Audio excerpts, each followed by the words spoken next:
अघोरियों का जीवन रहस्यमय और रोमांचक होता है।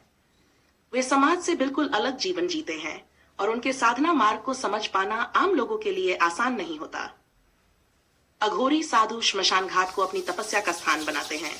वे वहां रहने को प्राथमिकता देते हैं और साधना के दौरान विभिन्न रहस्यमय क्रियाएं करते हैं।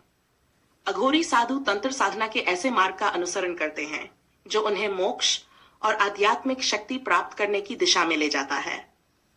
वे मृत्यु को भय के रूप में नहीं बल्कि जीवन के सत्य के रूप में स्वीकार करते हैं। यही कारण है कि वे श्मशान में रहकर ध्यान करते हैं, क्योंकि श्मशान जीवन के नश्वर होने का सबसे बड़ा प्रतीक होता है।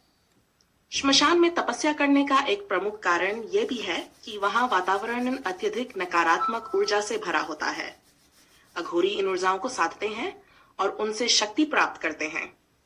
ऐसा कहा जाता है कि जो व्यक्ति श्मशान की नकारात्मक ऊर्जा को अपने वश में कर लेता है वह अत्यधिक शक्तिशाली हो जाता है। अघोरी साधुओं का मानना है कि मानव शरीर पंचतत्वों से बना होता है और मृत्यु के बाद यह इन्हीं तत्वों में विलीन हो जाता है। वे यह भी मानते हैं कि जीवन और मृत्यु के चक्र को तोड़ने के लिए आत्मा की गहराई को समझना आवश्यक है। इसी सोच के कारण वे मृत्यु को साधना का माध्यम मानते हैं और शवों से जुड़ी चीजों को अपने जीवन का हिस्सा बना लेते हैं। मानव मांस के सेवन के पीछे भी एक खास वजह होती है। अघोरी तंत्र साधना में हर प्रकार की घृणा और भेदभाव को समाप्त करना जरूरी होता है।